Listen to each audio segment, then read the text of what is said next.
Hello and welcome to this very special lesson, which is all about invisible and visible. Christians believe in an invisible God, and in fact, so do people of all faiths. People of faith can't show you God, but we believe in God. We believe God is real, even though we believe that we can't see God. Now that might seem a very strange thing, but actually, if you think about it, there are lots of things that we believe in and trust in that we can't see. Let me show you what I mean. I've got a jam jar here. There's no jam in it. You see, it's completely empty. Let me show you that it's empty. Nothing inside it. I put the lid back on. Nothing inside it. Or is there? Think about it for a minute. Is there anything inside this jam jar? Is it empty? Well, it's not, is it? I believe this jam jar is completely full. It's completely full of... I took the lid off, didn't I? So what did I let in when I took the lid off? It's full of air. It's full of air. All around me is air. I know there is air because I am breathing. You're surrounded by air as well, aren't you? And how do you know that? Because you are breathing. So we're surrounded by air and we believe in it. And our evidence is that we're breathing. Air, of course, when you really make it, all those molecules move around very violently, becomes what we call wind. It's the force behind wind. Now behind me, can you see on the wall behind me is a picture of a ship. It's a picture of a tea clipper. And that ship has got its sails billowed out. It's being pushed along and it's going along at a speed. Underneath it, the sea is a little bit rough. There's lots of waves. Can you see the force that is making that ship go along? It's an old-fashioned ship. It doesn't have an engine. The force that is making it go along is the wind. It's completely invisible, but we believe in it and we see its power. We see its power in the way that the waves are going on the sea, in the way that that ship moves along on the sea. We see its power even though it is invisible. If it was windy, you would be able to look out of your window and perhaps see something blowing along, perhaps see a tree swaying, but you wouldn't be able to see the wind. But do you believe in the wind? Yes, so do I. There are lots and lots and lots of things that are very real and very important to us that we can't see, not at least with our human eyes. Sometimes we can't see things just because they're too small, but if we get a microscope, or even if it's that small, an electron microscope for things that are really tiny at a quantum level, well then we can see them. But for example, we can't see the coronavirus, can we? Not unless we can go into a laboratory and look through a microscope, and then with lots of magnification we can see the virus, but we don't need to see it to believe in it. We know that it's here, and that's why we have to do things like staying at home to learn, or keeping our distance from each other, or putting masks on when we go out. It's very real, isn't it? For people of faith, our belief in God is a bit like that. We can't see God, but we know God is real. I want to give you a couple of examples. I've got here a radio. This is an ordinary radio, but to turn it on and make it make a noise like that, I'll turn it off again. Now, how did I do that? What made that sound come out of the radio just now? Well, here's the clue. There's a power cord attached to it, isn't there? And so the power that made that radio switch on and made that little orange light glow, that is the power of electricity. I'm going to turn it off before it makes a noise. That's electricity. Can I see the electricity? No, I can't. Do I believe it's there? Yes, because it makes this radio make a noise. Sometimes we get to see what electricity might look like. When there's a lightning storm, we get to see electricity, don't we? But most of the time we can't see it, but we believe in it, we know it's there, and our evidence is things like this that work.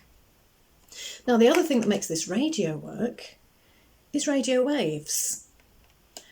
In order to get the sound, there have to be radio waves that this radio can receive, and here's the speaker. The sound came out of the speaker, but it had come via waves being transmitted from a transmitter somewhere else, being transmitted to that transmitter from a radio station, and so those invisible waves turned into a real sound, like this.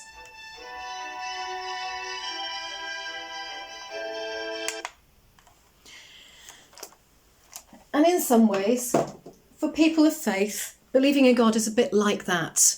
It's invisible, but it makes a difference. It's invisible, but it's real.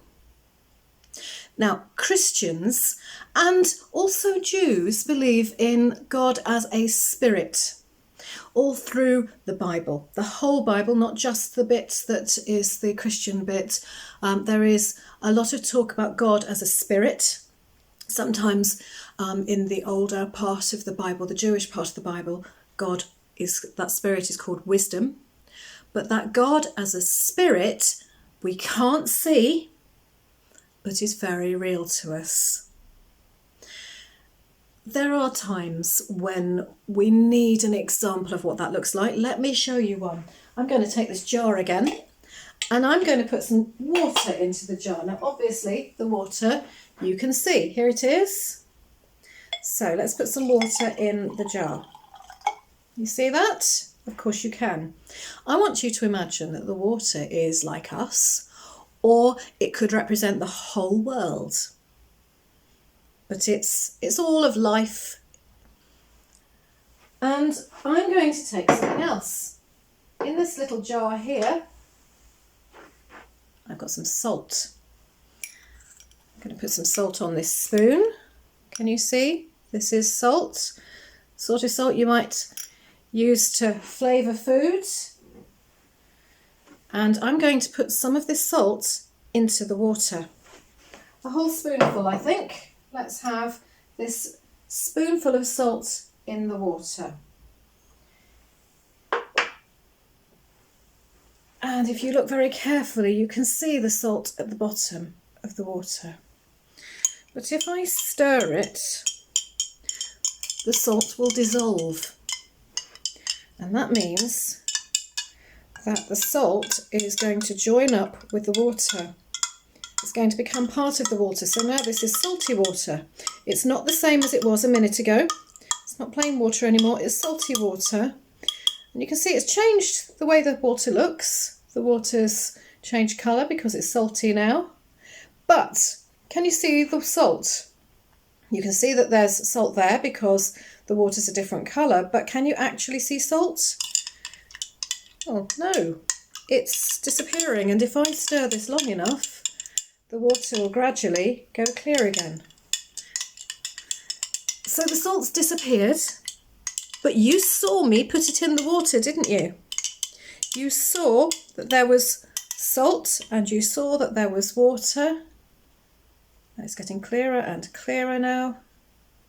And by the time I finish, this water will be completely clear. Is the salt there? You've been watching me. Have I swapped it? No, I haven't. This is the same water that I put in, full of salt, but you can't see the salt.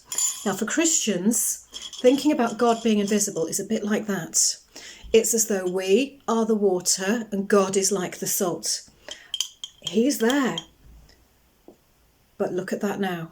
completely clear again. You can't see the salt that I put in. The salt's dissolved. It's just not visible anymore. But you know it's there. You saw me put it in. And if I tasted it, it would taste... Oh, yeah, not very nice. Very salty, like seawater. So this is now salty water. It's different, but you can't see the salt. But I believe it's there. And I know you do as well. But you can't see it. So we believe in it, even though we can't see it. Very often in life, there are things we believe in, even though we can't see them. In fact, historically, some philosophers even thought about when we're not with another person. Are they really there? Do they really still exist if we can't see them? So if I think about my mum, I can't see my mum right now. She actually lives a long way away from me. If I got in a car and went to drive to see her, it would take me 3 hours to get to her house. And of course, in lockdown, I'm not allowed to do that. So I haven't seen her for a long time. Is she real? Does she still exist? Well, I believe in her. And I believe in her even when I'm not talking to her on the phone or seeing her on Zoom or something like that. I believe in her. It doesn't matter that I can't see her. She's real. She's real to me. Now, if you're thinking about the evidence for God, because I've shown you evidence, haven't I, so far for those invisible things I've mentioned, where's the evidence for people of faith for God? I want to show you one more thing. I've got a lovely plant here. You like this? It's a beautiful plant, and you can see in the background of this film there's some more plants behind me too. Now, what's the difference between the plant and the pot that sits in? Well, you might think about it being green or soft or things like that, but the most important difference is that this plant is alive. It is living, as am I, as are you. But where did that life come from? Can you see life? Can you see the life that makes this plant different from this pot? You can't, can you? We can't see life. We can see the evidence of it. So evidence of life on this film at the moment is that I am talking, moving, living, breathing. And this plant as well is breathing in its own way. Plants have a different way of respirating from people, but they do it. And this plant isn't all brown and crinkly and dead. It's lovely and green and lush. It's alive. And so am I. But how did it come to be alive? Where does the life come from? It's not visible. I can't see a thing called life. I can't take a vial of a thing called life and inject it into something and make it get up and walk or breathe. Where does life come from? Well, people of faith believe it comes from God. Scientists love to explore God's creation and learn about the way God made the world. And a scientist could tell you all about how the salt dissolved in the water, or how we can see those tiny quantum things like the virus spectrums. A scientist could tell you how electricity works and radio waves work, and it's so exciting.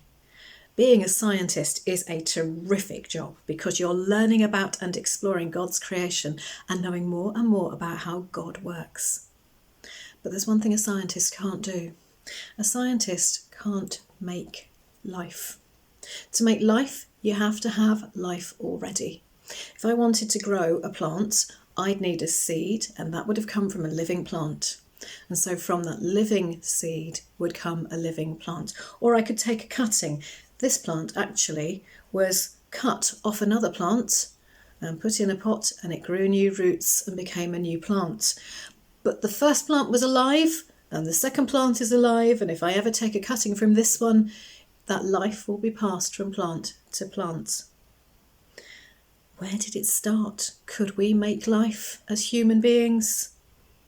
Well, so far, no, we can't. We know the conditions for life, we know the things we need to do, but we can't make life happen. People of faith believe that life, whether it's plant life or fungal life or animal life, human life, came from God. We, as Christians, but also Jews and people who follow Islam and Hinduism and any faith, believe that you can't see it, but it's real and it's powerful. Now, for me, life isn't the only evidence of God. There are things I do that seem to be invisible, but that make a difference. So if I say a prayer to God, I believe it makes a difference, and my evidence is that I have seen times when that has happened. So, for example, when my dad phoned me up and said, "My friend in America is really, really ill. He's got cancer and he's very, very poorly. Will you pray for him?" As a Christian, I said my prayer. So I talked to God about the person in America. I didn't know the person in America who was very, very poorly. I think lots of other people said prayers for that person too. And amazingly, that person got better. His cancer went away. Now, he was very poorly with his cancer. The doctors had said it couldn't be treated, but he got better. Things like that don't happen very often at all. They're called miracles when they do, but just sometimes they do. Just sometimes something completely unexplained can happen. I believe, as a Christian, that the invisible God that I follow made that happen. And you might disagree with me, but there are lots of things that we agree and disagree about, and that's fine too. Now, I hope in this little film that I've been able to explore with you why we sometimes believe in things we can't see. That there are lots of things we can't see that are very real. And that for people of faith, not being able to see God is just a sign that we can't see God, nothing more. God being invisible does not mean God's not there, just the same as air being invisible does not mean air's not there. Air is there, and for people of faith, God is there. We don't need to see him to believe in him. We have enough evidence in the Bible for Christians in believing in Jesus, who we believe was real and walked on the earth, in answers to prayer, and in seeing life itself. That's the evidence for which people of faith believe in God. As you think about this lesson, perhaps you can think about things that are invisible that you believe in. Have a try at a few things. Have a look at what things use power, for example, or the way that wind works. Or maybe you can have an experiment and see if you can dissolve something.